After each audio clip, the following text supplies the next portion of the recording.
Assalamualaikum warahmatullahi wabarakatuh. Halo anak-anak hebat, selamat berjumpa kembali di kelas 6 bersama Ibu Yeti Sumiati. Selamat kembali ke sekolah. Mari kita awali kegiatan pembelajaran hari ini dengan semangat dan bahagia. Pada video kali ini kita akan belajar tentang tema 1 Selamatkan Makhluk Hidup, subtema 1 Tumbuhan Sumber Kehidupan. Materi yang akan kita pelajari pada kegiatan ini adalah pengertian teks laporan hasil pengamatan, perkembangbiakan tumbuhan secara generatif, dan kondisi geografis dan kehidupan sosial budaya negara-negara di Asia Tenggara. Yang pertama ada pengertian teks laporan hasil pengamatan.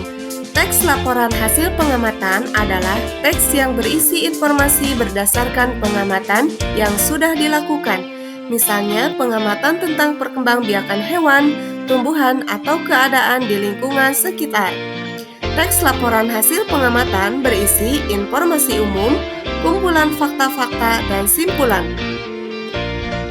Dalam teks laporan hasil pengamatan juga terdapat ide pokok. Ide pokok adalah gagasan utama atau masalah pokok yang dibahas dalam suatu paragraf. Pada umumnya, dalam suatu paragraf terdapat satu ide pokok.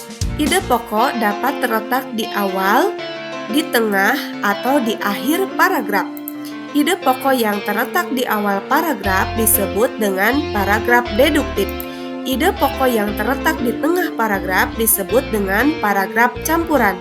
Dan ide pokok yang terletak di akhir paragraf disebut paragraf induktif. Sekarang mari perhatikan contoh sebagai berikut. Selain nasi dan jagung sebagai makanan pokok masyarakat Indonesia, terdapat pula singkong. Singkong termasuk tanaman umbi-umbian. Pada tanaman singkong, bagian yang dapat dijadikan makanan pokok adalah umbi akar. Ide pokok dari paragraf tersebut adalah langkah-langkah untuk menentukan ide pokok pada paragraf tersebut. Yang pertama, kita perhatikan kalimat-kalimat penyusun paragraf tersebut. Sekarang mari kita lihat kalimat pertama, yaitu selain nasi dan jagung sebagai makanan pokok masyarakat Indonesia, terdapat pula singkong. Dari kalimat pertama ini kita dapat mengambil kata kunci, yaitu makanan pokok. Setelah kita menemukan kata kunci dari kalimat pertama, maka kalimat itu akan kita jadikan sebagai kalimat utama. Kemudian, apa yang dibahas dalam paragraf tersebut?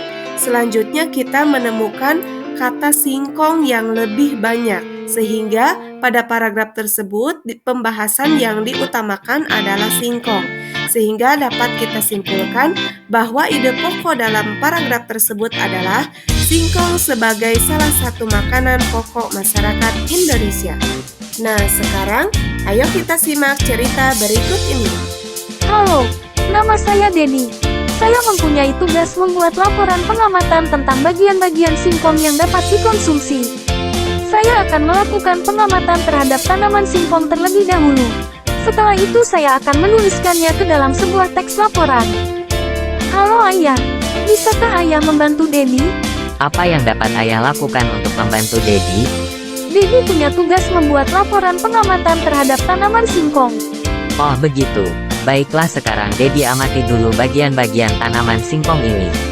Tanaman singkong ini terdiri dari daun, batang, dan umbi pada akar.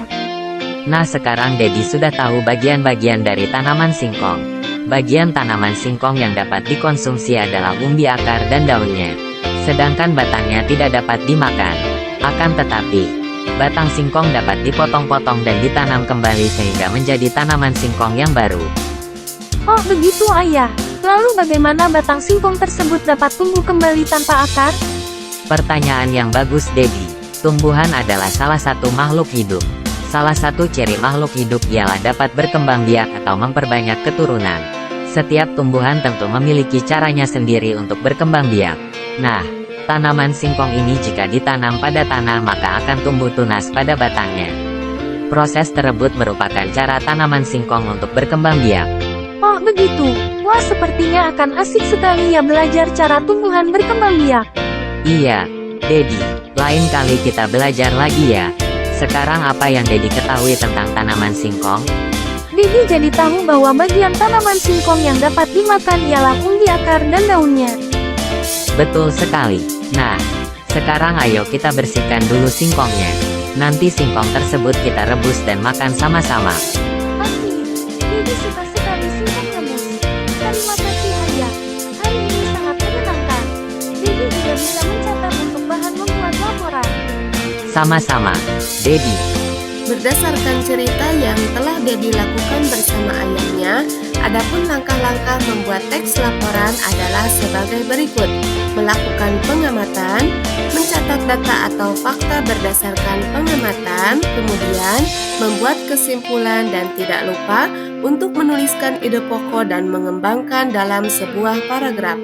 Sekian untuk kegiatan pada materi mengenai pengertian teks laporan. Adapun materi selanjutnya adalah perkembangbiakan tumbuhan secara generatif.